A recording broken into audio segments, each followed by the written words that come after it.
اللہ کے رسول صلی اللہ علیہ وآلہ وسلم کا ایک اور فرمان جس میں زوردار انداز میں تنبیہ ہے ان لوگوں کے لیے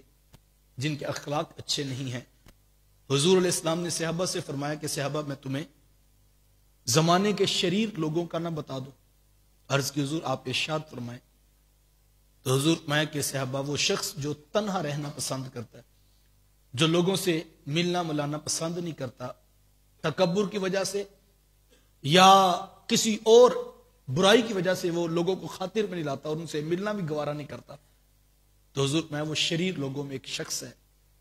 جو برا آدمی ہے۔ دوسرا فرمایا کہ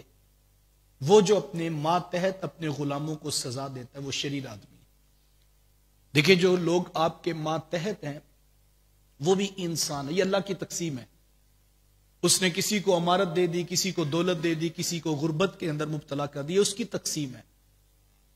وہ خود قرآن میں فرماتا ہے اللہ یکبت و یبسط، اور اللہ جس پر چاہتا ہے رزق کی فراوانیاں عطا کرتا ہے، جس پر چاہتا ہے رزق کھول دیتا ہے اور جس پر چاہتا ہے تنگ کر دے، اس کا فیصلہ، یہ اس کی تقسیم ہے۔ وہ جس کو چاہے جتنا مرضی عطا کرے۔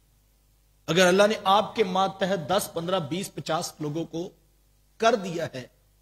اور وہ ملازم ہے، وہ ماتحت ہے، ان کے ساتھ اچھا سلوک کرنا یہ اسلام کا بنیادی حکم ہے۔ اور اللہ کے رسول صلی اللہ علیہ وآلہ وسلم گزر رہے تھے کہ ایک شخص اپنے غلام کو مار رہا تھا، اس کو جھڑک رہا تھا، تو حضور نے صرف اتنا جملہ کہا کہ اللہ سے ڈرو، جتنی طاقت تم اس کے اوپر رکھتے ہو اس سے زیادہ عرش کا رحمان تمہارے اوپر طاقت رکھتا ہے۔ اگر یہ انسان سمجھ جائے بات کہ اگر میرے ماتحت کوئی 10 سال کا، کوئی 20 سال کا، کوئی 50 سال کا، کوئی 70 سال کا بوڑھا شخص میرے ماتحت ہے اور وہ مجبور ہے بیچارہ،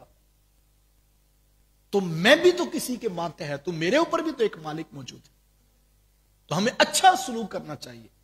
دیکھیں آپ حساب پورا لیں، میں نہیں کہتا آپ اس کو حساب میں چھوٹ دیں، آپ اس کو خیانت نہ کرنے دیں، یہ واقعی آپ کا کاروباری حق ہے،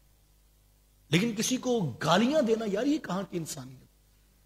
حضور میں مومن گالی نہیں دیتا، لیکن ہمارا ایک عام رویہ ہے، ہم سارا دن جو ماتحت چھوٹے چھوٹے بچے دکانوں پہ کام کرتے ہیں، یقین جانے ہم ان کو سیدھے منہ بلانے کے لیے روادار نہیں ہیں، گالی دے کے بلائیں گے یا الٹا نام لے کر اس کو پکاریں گے۔ یار میں گوارا کرتا ہوں کوئی شخص مجھے گالی دے کے پکارے، کیا آپ اس بات کو برداشت کرتے ہیں؟ لیکن وہ چھوٹا بچہ پتہ نہیں کتنے دکھ دے کہ ننھی عمر اس کو تمہاری دکان پہ لے آئی ہے، ورنہ بچے تو بچے ہوتے ہیں، ماں کا تو چاند وہی ہے اور بہن کا پھول اور بہن کی خوشیاں اسی لال کے اندر رکھی گئی ہیں، لیکن لوگ مجبور ہیں وہ تمہارے دروازے پہ آ گئے ہیں۔ اگر آج تم ان کے ساتھ برا سلوک کر رہے ہو، آج تم ان کو گالیاں دے کے بلاتے ہو، تو ڈرو اس کی لاٹھی بڑی بے آواز ہے، وہ چاہے تو لاکھوں کروڑوں پتیوں کو ایک لمحے کے اندر کنگال کر سکتا ہے، اس کے سامنے کسی کی کوئی حیثیت اور کوئی اوقات نہیں ہے۔ جس وقت تم اپنے ماتحت کے ساتھ اچھا سلوک کرتے ہو تو اللہ کی رحمتیں جو ہے وہ تمہارے اوپر برستی ہیں، لیکن جب تم ان کے ساتھ اچھا، ہمیں تو ترغیب دی گئی، ہمیں تاکید کی گئی، فرمایا جیسا کھانا خود کھاتے ہو ویسا کھانا ان کو کھلاؤ، جیسا خود پہنتے ہو ویسا لباس ان کو پہناؤ۔ بلکہ حضور میں جب کبھی کھانا کھانے لگو تو اپنے ساتھ کام کرنے والوں کو بھی شریک کر لو، اور فرمایا اگر وہ کہیں کہ ہم نہیں کھاتے ہیں تو حضور میں تم اس کو ایک لقمہ ہی کھلا دو، یعنی اس کو شریک کر لو، وہ ماتحت ہے۔